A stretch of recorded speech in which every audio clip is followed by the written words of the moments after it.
Bonjour à toutes et à tous, bienvenue dans le 13h de RTI 1. Le président Alassane Ouattara poursuit sa visite dans la région de la Maraoué après le département de Saint-Fra où il s'est rendu hier jeudi. C'est à Zouenoula que le chef de l'État a posé ses valises ce vendredi. Il y a tenu un meeting au cours duquel il a été question de développement et de paix. Vous l'entendrez dès le début de ce journal. Dans ce journal également, nous nous intéresserons à la 75e Assemblée générale des Nations unies. Au cours de cet AG, le président Alassane Ouattara s'est adressé à l'Assemblée par visioconférence, demandant à la communauté internationale d'entendre l'appel des Africains à l'annulation de la dette publique de leur pays éprouvé par la pandémie de Covid-19. Le président de la transition du Mali, Bandao, et le vice-président Assimi Goïta ont prêté serment ce vendredi. Umaro Sissoko Embalo, le président de la Guinée-Bissau, était présent à la cérémonie. Le médiateur de la CEDEAO, Goodluck Jonathan, et plusieurs diplomates européens étaient également présents. La visite du chef de l'État dans la région de la Maraoué se poursuit ce vendredi, troisième journée de cette visite. Le président Alassane Ouattara est aujourd'hui à Zouenoula. Le chef de l'État vient d'y animer un meeting. Vous le voyez en image, il y a tout juste une trentaine de minutes. Et justement, on va écouter un bout de son intervention lors de ce meeting. La région de la Maraoué est la 31e que je visite depuis que je suis à la tête de notre beau pays. Comme l'a dit votre porte-parole, le meilleur est souvent pour la fin. Et c'est bien le cas aujourd'hui. Les visites sont aussi l'occasion de voir de moi-même ce qui a été fait et ce qui reste à faire pour développer cette belle région. C'est pourquoi nous avons entrepris de nombreux investissements depuis 2011 pour le développement économique et social du département de Zouenoula, qui est l'un des plus grands départements en Côte d'Ivoire. Ainsi, des dizaines de villages, exactement 48, ont été électrifiés dans le département depuis 2012. Ce matin, nous avons effectué la mise sous tension de 3 autres villages et des quartiers, Bazra 1, Bazra 2 et Klazra. Avec la réalisation des travaux, le taux de couverture dans le département est passé de 25,11% en 2011 à 65,6% à fin août 2020. C'est vous dire à quel point ce département était dans l'obscurité. Notre objectif est de parvenir à un taux de couverture de 80% à fin 2020. Je peux vous donner l'assurance qu'avant 2025, tous les autres villages de Zouenoula et les campements seront électrifiés.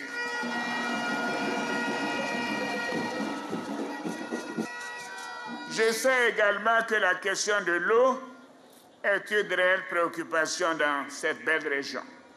Nous avons donc procédé à l'installation et à la réhabilitation de centaines de pompes hydrauliques pour faciliter l'accès des populations à l'eau potable. Toujours pour résoudre ces récurrents problèmes d'eau potable dans le département, une unité de production d'eau est en cours d'installation dans la ville de Zouenoula. Les travaux sont achevés à hauteur de 40% et vous pouvez être certain que dans quelques mois, le problème d'eau sera juste un lointain souvenir. Zouenoula est donc un département de la région de la Maraoué, au centre-ouest de la Côte d'Ivoire. Kader Sogodogo a fait le tour de la ville, caméra à l'épaule. Il l'a visité pour vous de fond en comble et maintenant il vous en dresse la carte postale. On regarde. Le département de Zouenoula est situé au centre-ouest de la Côte d'Ivoire, dans la partie nord-ouest de la région de la Maraoué. Il s'étend sur une superficie de 3252 km². Zouenoula est limité au nord par le département de Kounaïri, au sud par ceux de Boisflé et de Daloa, Béoumi et Boisflé à l'est et à l'ouest Vavois. Il a été érigé en département par la loi numéro 79-409 du 21 mai 1979. Guillaume Anongba en a été le premier préfet. Le dernier recensement de 2014 donnait 214 446 habitants. L'histoire des Zouenoula rime avec le respect et la valeur qu'on accorde aux neveux. À l'époque, dans le pays Gouro, je ne parle pas maintenant. Maintenant, les gens sont en train de dire c'est nous les fils de... Mais dans le pays Gouro, la plupart des villages que vous voyez, pareil même chez moi, même dans mon village natal, Kaloufla, c'est le nom d'un neveu. Nos parents respectaient beaucoup les neveux. Et si un neveu est devant une affaire, en tout cas, ça ne va pas loin. S'il y a palabre, c'est comme les palabres d'alliance. Si vous êtes en palabre quelque part et qu'il y a un Yacouba et un Sénifo qui viennent intervenir, mais ça ne peut pas aller loin. Ça ne peut pas aller loin parce que c'est pareil chez nous. Donc, le nom Zouenoula, c'est le nom d'un neveu que la famille Mbodiya a donné au nom de leur village. Le neveu s'appelait Zouenou. Donc, c'est comme ça est venu le nom. Zouenoula est constitué de 120 villages regroupés en 7 sous-préfectures. Goïtafla, Voueboufla, Kanzra, Zanzra, Maminigi, Iriefla et Zouenoula. Les autochtones Gouro vivent en parfaite harmonie avec d'autres communautés ivoiriennes et étrangères. L'agriculture est dominée par le cacao, l'anacade, la banane plantain, le riz et bien d'autres. Sur le plan industriel, la sucre ivoire s'impose comme le deuxième moteur économique après l'agriculture. Zouenoula va accueillir pour la première fois de son histoire une visite d'État. Le président de la République, Alassane Ouattara, y sera le 25 septembre 2020. Zouenoula a ouvert effectivement ses portes ce vendredi au chef de l'État. Hier, Saint-Fra a accueilli le président Alassane Ouattara. Saint-Fra, première étape donc de cette visite dans la Maraoué, où il y a eu le premier meeting. Dès son arrivée dans le département, le président de la République a reçu les honneurs militaires dus à son rang. Abou Sanogo, reportage. C'était un rendez-vous à ne pas manquer pour Saint-Fra. Et parce que... C'est la toute première fois. Et c'est pour cela que tout le monde est amassé. Ils veulent le voir puisque nous avons entendu parler de lui. Avec sa compétence, c'est son savoir-faire. Et donc nous aussi nous sommes prêts à pouvoir le recevoir pour qu'il puisse nous apporter le développement. C'est la première fois qu'un chef d'État décide de faire une visite d'État en Côte d'Ivoire depuis l'indépendance. C'est historique. Et pour cela, Saint-Fra s'est réveillé très tôt ce matin, a vêtu cette tenue à l'effigie de l'illustre hôte pour exprimer son souhait ardent, celui de voir le président de la République fouler son sol. Nous attendons le président, bras ouverts. C'est notre fils, c'est notre espoir aujourd'hui. On l'attend. Nous sommes pressés de le voir. On veut le toucher, moi, mais je veux le toucher. On ne veut pas sa photo originale. On veut lui-même. On veut lui-même. Partout en ville, c'était la grande mobilisation. Et chacun exprimait ses émotions à sa façon. Objectif, réserver un accueil chaleureux au président de la République, Alassane Ouattara.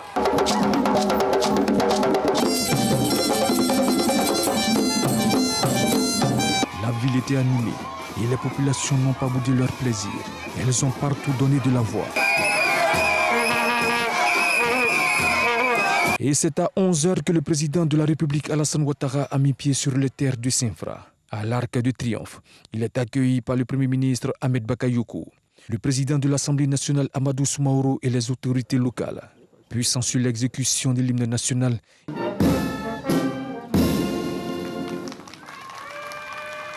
Et les honneurs militaires rendus par la musique de la gendarmerie nationale. Le drapeau de l'État et sa garde. 2 pelotons de l'école de gendarmerie de Torogui et 3 sections du bataillon de sécurisation du Sud-Ouest aux ordres du lieutenant-colonel Didier Yapo. Le président de la République, après avoir salué les membres du gouvernement, le corps préfectoral, les chefs traditionnels, les élus et cadres, a marché sur une distance de 500 mètres pour communier avec les populations sorties nombreuses pour l'accueillir, avant de poursuivre la suite à bord de son commandant dans la liesse populaire.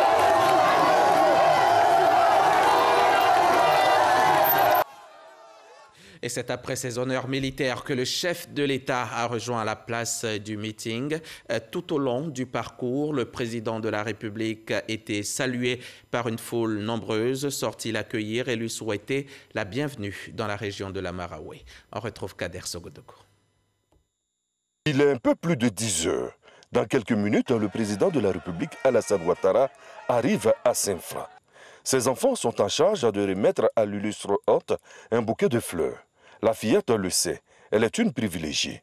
Bien évidemment, l'émotion est au rendez-vous. Je suis contente, je suis heureuse, je suis pris même. Je ne savais pas qu'un jour, j'allais... Je ne sais pas quoi dire. L'instant est mémorable. Oui, pour la première fois de son histoire, Saint-Fra reçoit un président de la République dans le cadre d'une visite d'État. Saint-Fra est aujourd'hui le cœur de la Côte d'Ivoire. Ce 24 septembre 2020, Saint-Fra est le cœur de la Côte d'Ivoire. Saint-Fra peut dire, c'est le jour de mon jour. Le bitume que nous avons reçu ici à Saint-Fra date de 78. Moi, je suis né en 71, donc j'ai découvert. Mais après moi, il n'y a jamais eu d'intervention au niveau du département de Saint-Fra. L'arrivée du président, même s'il ne venait pas et que les œuvres qu'il a déjà posées nous interpellent pour dire que nous devions être dans le dynamisme de le recevoir. La joie est pour nous aujourd'hui. Personne ne voulait se laisser compter cet événement et donc tous les fils de la Maraoué se sont tous rassemblés pour être présents dans leur région et accueillir l'Ulysse Hôte. Les femmes sont mobilisées dans leur entièreté. Un jour mémorable inscrit en lettres d'or dans le livre de Saint-Fra. Saint-Fra, dans toute sa diversité, est témoin de l'histoire. Je suis très contente. Je suis fière de lui parce que depuis que je suis né, je n'ai jamais vu un président qui est venu à Saint-Fra. Vraiment, il est venu à Saint-Fra. Je suis très fière. Je suis content de lui. On est content de lui. Les plus belles voix du département sont de la partie. Alors, pourquoi ne pas danser? 11h05, il est à pied dans les rues de Saint-Fra. Il est le premier des Ivoiriens.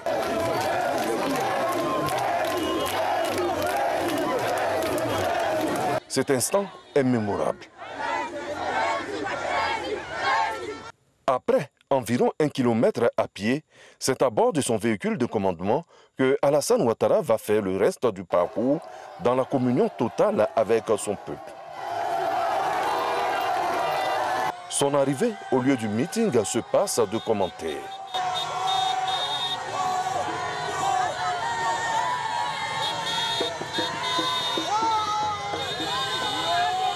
Monsieur le Président, la scène est à vous. Kader Sogodogo nous faisait revivre là le parcours du chef de l'État depuis l'Arc de Triomphe jusqu'au lieu de meeting. Puis le chef de l'État arrive effectivement au lieu du meeting, le tout premier de cette visite dans la Maraoué, au cours duquel le président de la République dit avoir prêté une oreille attentive aux doléances des populations avant de les rassurer quant à la tenue de la prochaine élection présidentielle ivoirienne dans un climat de paix. Retour sur ce meeting de Saint-Fra avec Viviane Haïm. L'affluence était à son comble. La place publique de Saint-Fra grouillait de monde, telle une fourmilière. Qui voulait être en reste? Personne. Chacun voulait voir de ses yeux. Il faut reconnaître que Saint-Fra n'avait jamais vécu un si grand événement. Le moment est historique et sera à jamais gravé dans nos mémoires. En effet, Monsieur le Président de la République, des mémoires de citoyens de Saint-Fra, jamais, je dis bien jamais, je n'ai souvenance d'une visite de chef d'État en exercice dans notre département. Avec vous, Monsieur le Président de la République, le rêve tant caressé depuis des lustres par les populations de Saint-Fra, que dis-je, par vos populations, est devenue une réalité tangible, en ce sens que vous êtes effectivement parmi nous ce matin. Je voudrais, au nom du conseil municipal et de la population de Saint-Fra, vous dire que c'est avec vous, Monsieur le Président, c'est le robinet du développement qui s'ouvre enfin pour notre cité.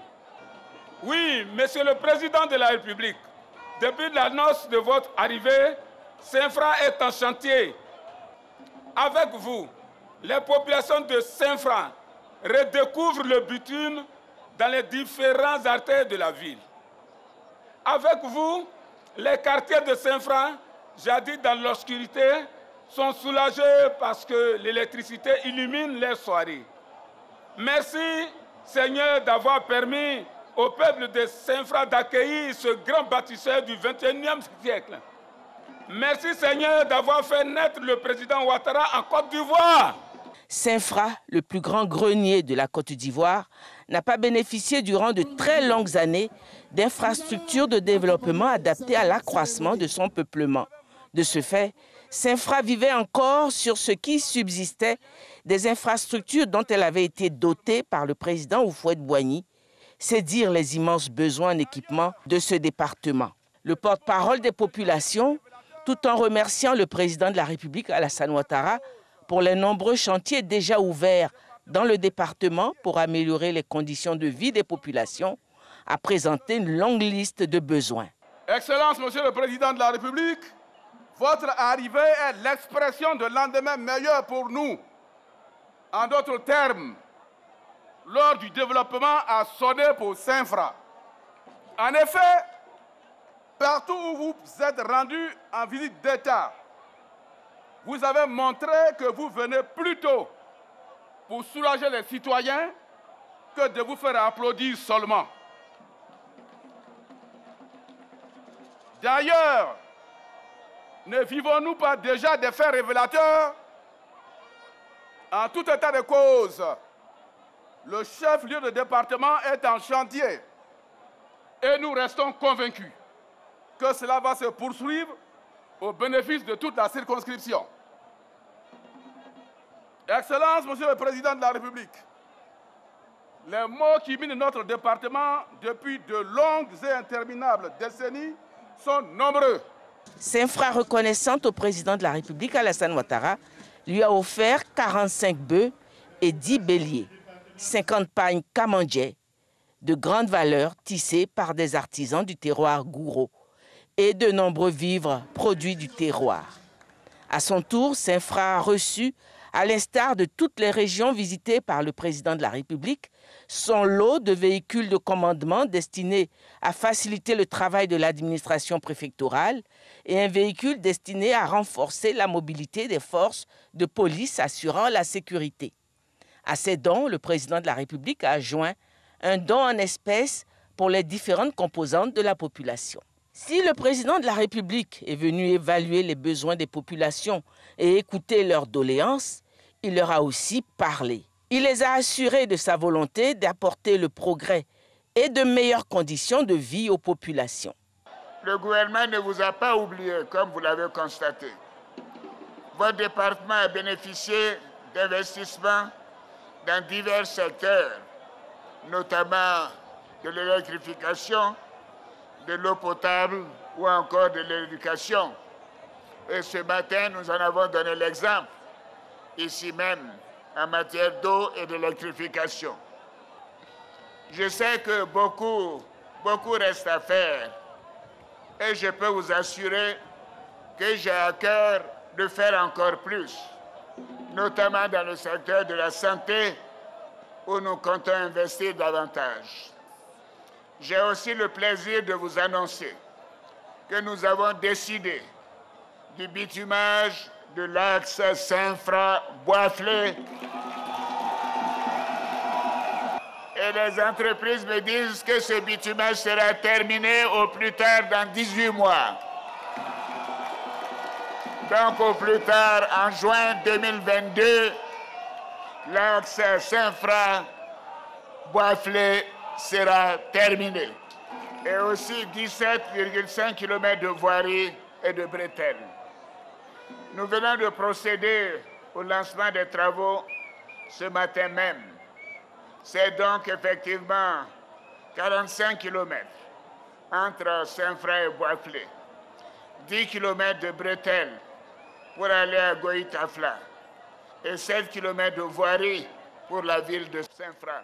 S'il a parlé de développement, le président de la République a tenu aussi à rassurer les populations quant à l'agitation autour de sa candidature à la présidentielle et la psychose autour du scrutin du 31 octobre prochain. Beaucoup ne se souviennent pas, mais en 1999, quand je suis rentré du Fonds monétaire international et que j'ai décidé d'être candidat à l'élection présidentielle de 2000,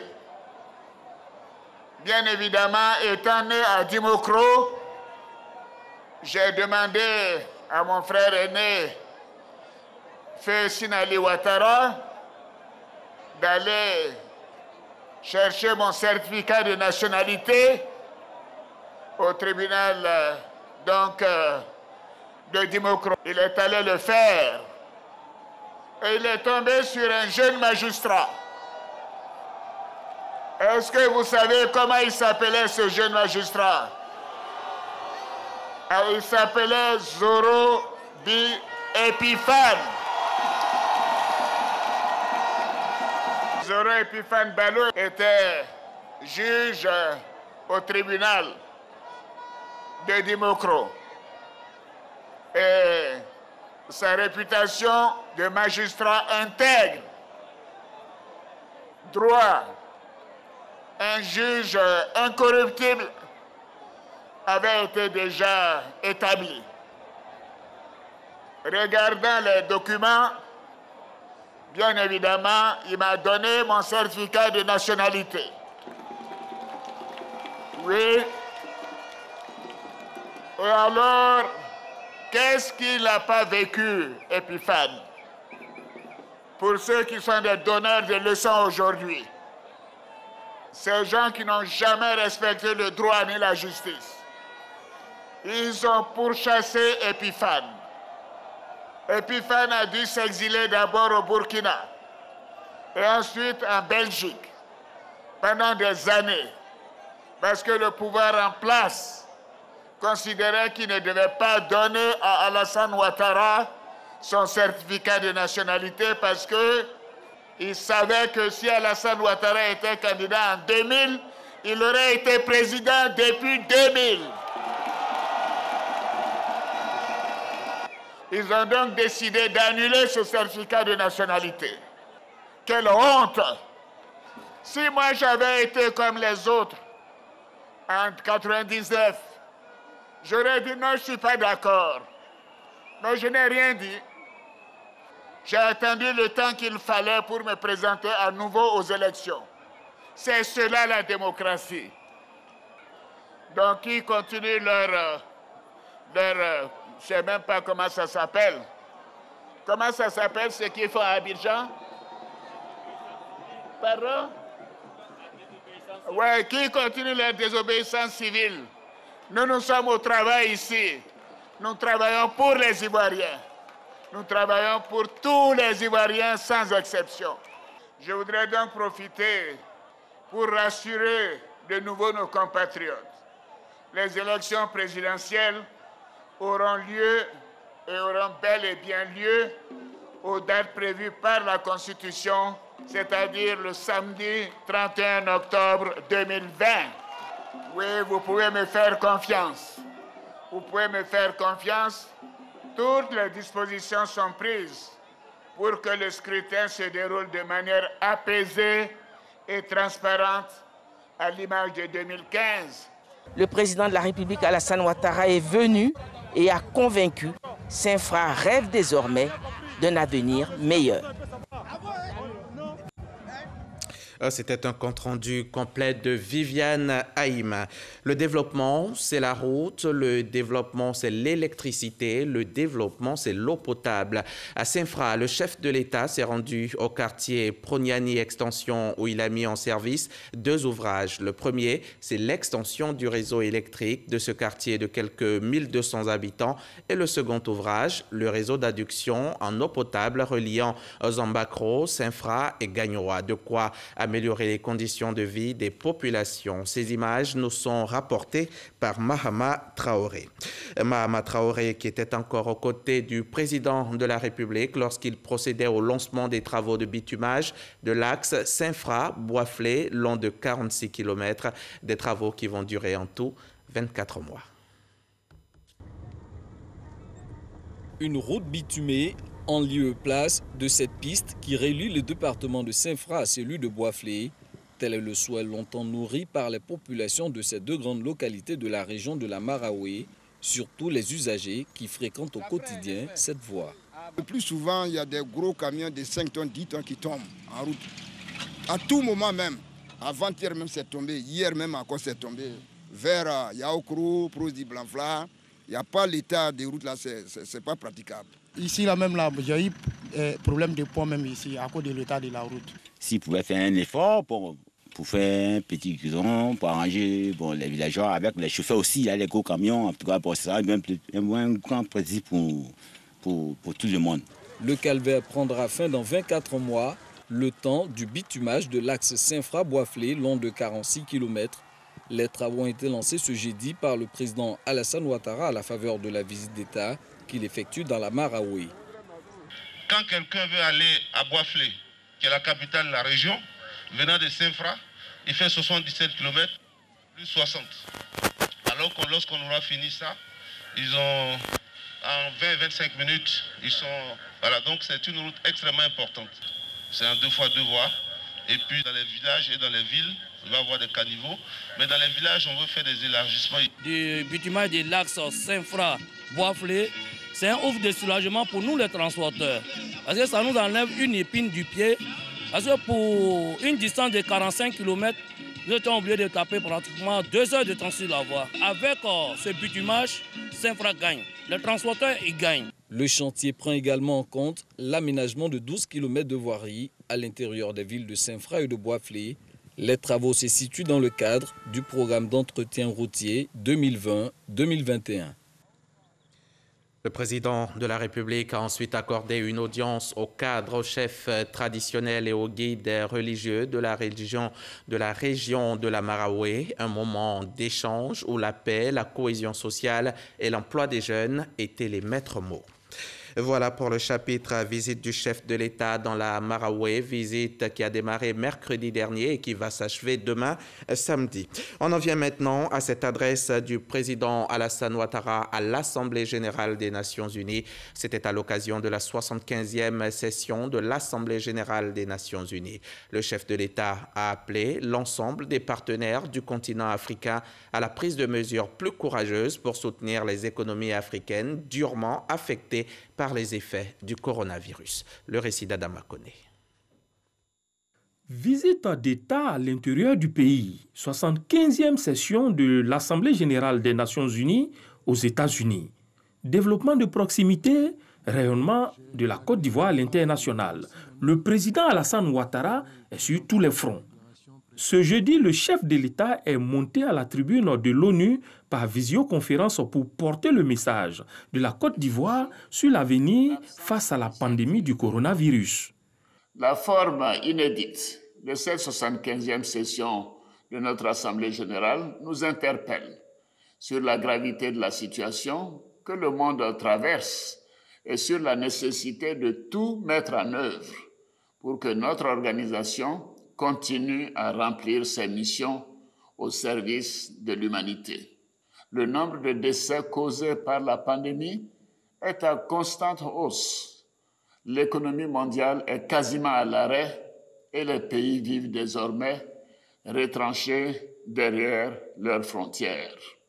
Le quotidien des populations est totalement bouleversé, avec des conséquences dramatiques pour les couches les plus fragiles. Déplorant l'impact de la Covid-19 sur l'économie mondiale et partant sur le social, Alassane Ouattara s'est fait l'avocat du continent africain dont les besoins financiers sur 3 années sont estimés à 300 milliards de dollars, soit 150 000 milliards de francs CFA. Pour sa part, la Côte d'Ivoire a dû consacrer 5% de sa richesse nationale, le PIB, à la riposte sanitaire et au soutien économique, social et humanitaire. Pour le président Alassane Ouattara, les dirigeants doivent rester concentrés sur la lutte contre la pauvreté malgré la pandémie de la Covid-19. En la matière, la Côte d'Ivoire donne l'exemple. L'étude régionale sur la pauvreté de l'Union économique et monétaire ouest-africaine et de la Banque mondiale confirme en effet que la Côte d'Ivoire est passée d'un taux de pauvreté de 55,01% en 2011 à 39,4% en 2018. Ce sont donc environ 1,6 million d'Ivoiriens et d'Ivoiriennes qui ont été sortis de la pauvreté pendant cette période. De même, toujours selon les statistiques récentes de la Banque mondiale, le produit intérieur brut, le PIB, par tête d'habitant de la Côte d'Ivoire a plus que doublé, passant ainsi de 1 120 $ US en 2011 à 2 290 $ US en 2019, faisant de la Côte d'Ivoire le pays avec le plus fort revenu par tête d'habitant dans la région ouest-africaine. Des performances obtenues à travers une économie dynamique et résiliente. Conséquence, le taux de croissance en 2020 ne sera pas négatif. 1,8% et les estimations pour 2021 sont de 7,9%. Une embellie qui doit être soutenue par un climat de paix. C'est pourquoi le chef de l'État a tenu à rassurer les partenaires au développement. Le peuple ivoirien va élire le 31 octobre 2020 son prochain président de la République.